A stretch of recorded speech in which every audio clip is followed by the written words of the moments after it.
Mesopotamia adalah wilayah bersejarah di Asia Barat yang terletak di antara dua sungai besar, yaitu Sungai Eufrat dan Tigris. Wilayah yang sekarang dikenal sebagai Republik Irak ini memiliki tanah yang subur. Kesuburan tanahnya itulah yang akhirnya menjadi faktor pendukung bagi tumbuhnya peradaban suatu bangsa. Bahkan peradaban kuno yang tumbuh di Mesopotamia dikenal sebagai peradaban paling awal di Asia Barat dan salah satu yang tertua di dunia. Karena Mesopotamia berada di antara dua sungai, bentuk wilayahnya melengkung menyerupai bulan sabit. Hal inilah yang membuat sejarawan Amerika Priestley menyebut Mesopotamia sebagai daerah bulan sabit yang subur. Mesopotamia adalah situs perkembangan paling awal revolusi Neolitik yang berlangsung dari sekitar 10.000 sebelum Masehi. Di sekitar tahun 5000 sebelum Masehi, di wilayah ini telah terlihat adanya teknologi irigasi yang ikut menentukan sistem pertanian kuno. Bangsa Ubaid merupakan bangsa pertama yang tinggal di Mesopotamia, tetapi tidak banyak keterangan dari bangsa ini. Pada masa itu, penduduk Mesopotamia telah hidup makmur karena daerahnya sangat subur untuk bercocok tanam. Hal itulah yang mendorong bangsa-bangsa lain dan menyerbu untuk menguasai air irigasi dan tanah yang subur. Bangsa yang pertama kali melakukan invasi adalah bangsa Sumeria, yang datang dari gurun dan pegunungan di luar Mesopotamia pada 4000 sebelum Masehi. Setelah itu datang pula bangsa Samit yang telah mengenali dasar-dasar kehidupan politik dan ekonomi pertanian untuk bergabung dengan bangsa Sumeria. Munculnya peradaban Mesopotamia diawali dengan tumbuhnya peradaban oleh bangsa Sumeria. Masyarakat Sumeria hidup dengan cara bertani. Mereka mengairi tanah garapan dengan membuat saluran air dari sungai Eufrat dan Tigris. Selain Sumeria, bangsa-bangsa yang pernah mengembangkan peradabannya di Mesopotamia adalah Akkaida, Babilonia, Assyria, dan Babilonia Baru. Sebagian besar peradaban yang berkembang di Mesopotamia bergantung pada hasil pertanian.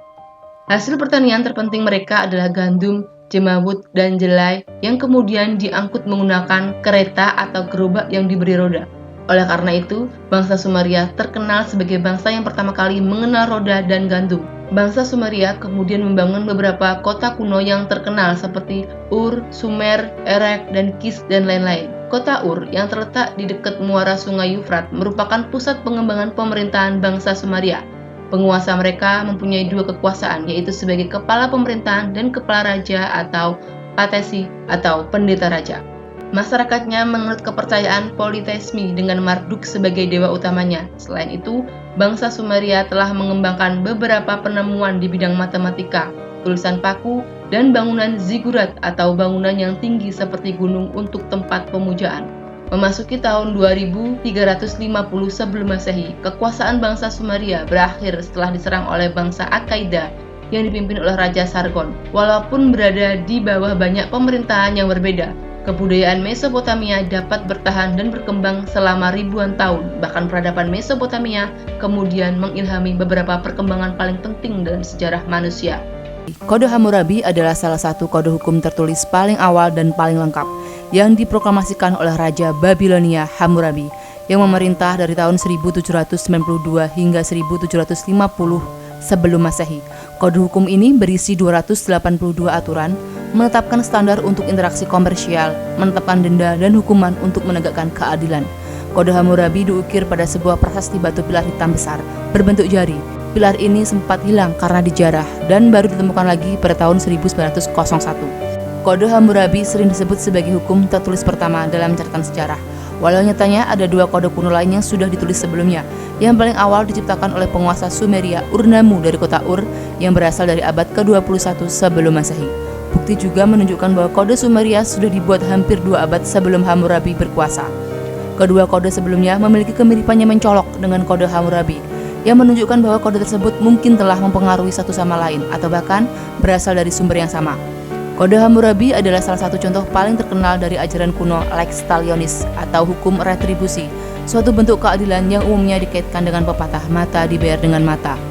Untuk kejahatan yang tidak dapat dibuktikan atau disangkal dengan bukti yang kuat, seperti klaim sihir, maka diizinkan untuk melakukan pengadilan melalui cobaan. Sebuah praktik di mana terdakwa ditempatkan dalam situasi yang mematikan sebagai cara untuk menentukan bahwa dia bersalah atau tidak. Kode Hammurabi mengambil pendekatan brutal terhadap keadilan, tetapi berat hukuman pidana sering bergantung pada identitas pelanggaran hukum dan korbannya. Jika seseorang dari kelas bawah melakukan kejahatan terhadap sesama kelasnya, maka hukumannya adalah denda. Terdapat pula hukuman bertingkat lain yang lebih signifikan. Misalnya, seorang pria membunuh seorang budak yang hamil, maka ia akan dihukum dengan denda uang. Tetapi, jika ia membunuh seorang wanita merdeka yang hamil, putrinya sendiri akan dibunuh sebagai gantinya. Kode Hammurabi juga mencatat hukuman yang berbeda untuk pria dan wanita sehubungan dengan perselingkuhan. Laki-laki diizinkan untuk memiliki hubungan di luar nikah dengan pelayan dan budaknya, tetapi perempuan yang berselingkuh, baik dengan budak atau pria merdeka, akan diikat dan dilemparkan ke sungai Efrat bersama dengan selingkuhan mereka. Kode Hammurabi juga mencatat hukum yang membahas masalah perceraian, hak milik, dan larangan incest, tetapi yang paling progresif dari semua hukumnya adalah ketentuan tentang upah minimum pekerja. Beberapa dekret dalam Kode Hammurabi mengacu pada pekerjaan tertentu dan menentukan beberapa banyak pekerjaan yang harus dibayar. Pekerjaan lapangan dan pengembala dijamin mendapat upah 8 gur jagung per tahun. Sedangkan supir oks dan pelaut menerima 6 gur. Sementara itu, para dokter berhak mendapat 5 shikal setiap menyembuhkan seseorang lelaki merdeka dari patah tulang atau cedera lainnya. 3 shikal untuk budak yang dibebaskan dan 2 shikal untuk seorang budak. Walau terkenal dengan hukumannya yang mengerikan, nyatanya Kode Hammurabi menetapkan beberapa prosedur hukum yang masih bertahan sampai saat ini. Kode ini menjadi contoh awal dari penetapan asas praduga tak bersalah, asas di mana seseorang dianggap tidak bersalah hingga pengadilan menyatakan bersalah. Kode ini juga menetapkan beban pembuktian yang ekstrim bagi para penuduh. Jika ada yang membawa tuduhan pelanggaran terhadap siapapun di hadapan para pengadil dan tidak dapat membuktikan apa yang telah didakwanya, maka dia akan dihukum. Jika dakwaan itu adalah pelanggaran berat, maka akan dihukum mati. Kode Hammurabi juga mencakup pandangan modern tentang prosedur peradilan. Misalnya ketika dua pihak memiliki perselisihan, protokol hukum mengizinkan mereka untuk membawa kasus mereka ke tangan hakim dan memberikan bukti dan saksi untuk mendukung klaim mereka. Kerajaan Babilonia mengalami kemunduran setelah kematian Hammurabi pada tahun 1750 sebelum Masehi dan akhirnya terpecah sepenuhnya pada tahun 1595 sebelum Masehi ketika pasukan Het menjarah kota Babel.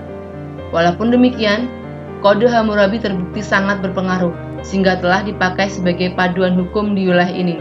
Selama beberapa abad, bahkan ketika kekuasaan atas Mesopotamia berpindah tangan ke rezim yang berbeda-beda, tampaknya menyalin hukuman ini juga menjadi tugas yang populer bagi juru tulis karena banyak potongan-potongan hukum yang telah ditemukan pada tablet tanah liat yang berasal dari abad ke-5 sebelum Masehi sampai dengan lebih dari 1000 tahun setelah pemerintahan Hammurabi. Kode Hammurabi adalah salah satu peninggalan penting dari dunia kuno, namun sempat menghilang dari sejarah selama ribuan tahun. Kode ini ditemukan kembali pada tahun 1901 oleh tim arkeolog Prancis yang sedang menggali prasasti Giroid di kota kuno Susa, Iran yang pernah menjadi pusat pemerintahan Kekaisaran Elam. Sejarawan percaya bahwa Raja Elam, Sutruk-Nahunte, menjarah pilar seberat 4 ton ini dari kota Sipar, Babel, dan kemudian membawanya ke Susa sebagai rampasan perang pada abad ke-12 sebelum Masehi. Sutruk-Nahunte diperkirakan telah menghapus beberapa kolom dari pilar untuk memberi ruang bagi tulisannya sendiri, walaupun tidak ada bukti bahwa teks baru telah ditambahkan ke dalamnya. Saat ini, pilar tersebut dipajang di Museum Louvre di kota Paris, Prancis, sebagai salah satu sumber hukum dari peradaban kuno. Kode Hammurabi juga menjadi landasan bagi hukum modern yang dipakai sampai hari ini.